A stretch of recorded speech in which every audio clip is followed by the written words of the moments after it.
పెద్దపల్లి జిల్లా పెద్దపల్లి మండలం కొత్తపల్లి గ్రామంలో 2022లో ఊర చెరువులో 6 ఇటుక బట్టీల యజమానులు అనుమతుల కోసం 2021లో దరఖాస్తు చేసుకోగా వారికి మట్టి తవ్వకాలకు పరిమితులతో కూడిన అనుమతులు మే 2021లో ఇచ్చామని పెద్దపల్లి మైనింగ్ ఏడి శ్రీనివాస్ తెలిపారు.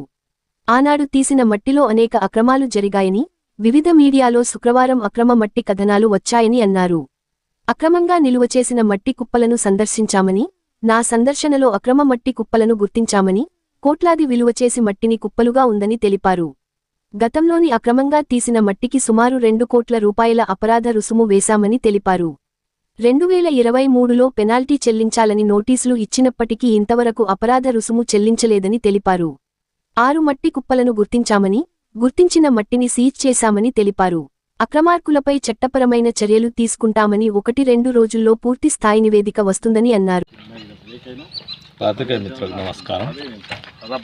ఈరోజు వివిధ న్యూస్ పేపర్లో అక్రమ చెరువు మట్టి నిల్వలు ఉన్నాయని వార్త రాయడం జరిగింది. దానికి అనుగుణంగా మేము దీన్ని ఎంక్వైరీ చేసి దాని మీద రిపోర్టు తయారు చేసుకొని ఎంతెంత క్వాంటిటీ ఉందో ఆ క్వాంటిటీ ప్రకారం పెనాల్టీ రేజ్ చేసేసి వాళ్ళకి ఆల్రెడీ గతంలోనే డిమాండ్ నోట్స్లు ఇవ్వడం జరిగింది. దానికి వాళ్ళు రెస్పాండ్ కాలేదు. గత 2 డేస్ బ్యాక్ నా దగ్గరకు వచ్చిన తర్వాత మేము లిఫ్ట్ చేసుకున్నాం, మాకు పర్మిషన్ ఇవ్వండి సార్ అంటే నేను ఒకటే చెప్పడం జరిగింది, మీకు ఆల్రెడీ డిమాండ్ నోట్స్లు ఇచ్చాము, ఆ అమౌంట్ పెనాల్టీ కట్టేసేయండి, కట్టేసిన తర్వాత మేము ఆలోచించి నిర్ణయం తీసుకుంటామని చెప్పడం జరిగింది. తర్వాత ఒక 3 డేస్ నుంచి వాళ్ళు రావడం కూడా బంద్ చేశారు.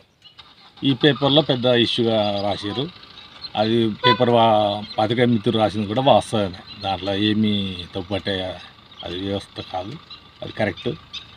దానికి అనుగుణంగా మేము ఈ ఎంక్వైరీ చేసుకొని ఎంత క్వాంటిటీ ఉందో ఆ క్వాంటిటీ ఆల్రెడీ కూడా మనకు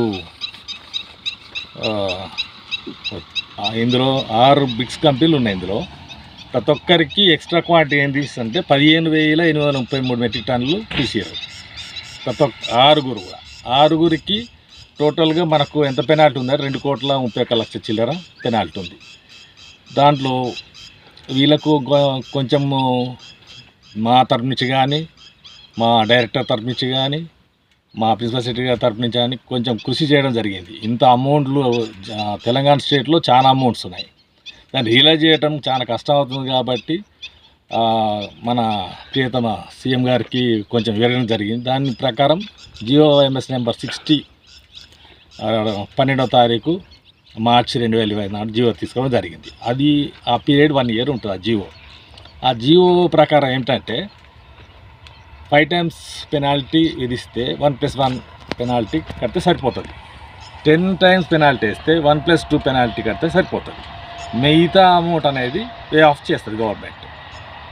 కాబట్టి ఇది కూడా వాళ్ళకు ఒక అదృష్టంగా భావించి ఈ అమౌంట్ ఏదైతే ఉందో అమౌంట్ మాకు చేసినట్లయితే ఈ ట్రాన్స్పోర్ట్ చేయడానికి, లిఫ్ట్ చేయడానికి పర్మిషన్ ఇవ్వడానికి మేము ఆలోచించే అవకాశం. దేని పక్షంలో సీజ్ చేసేసి పంచనామా చేసేసి వేలం పాట కూడా నిర్మించేదానికి వెనక కూడా ఆడం.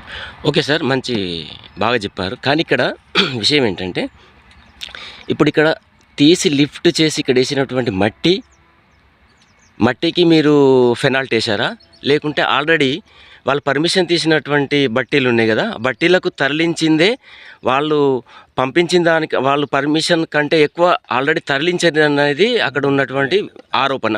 అది ఆరోపణ మీరు అన్నది. ఆరోపణలో ఏమంటే ఇది గతంలో ఇరిగేషన్ డిపార్ట్మెంట్ వాళ్ళు సర్వే చేసిన తర్వాత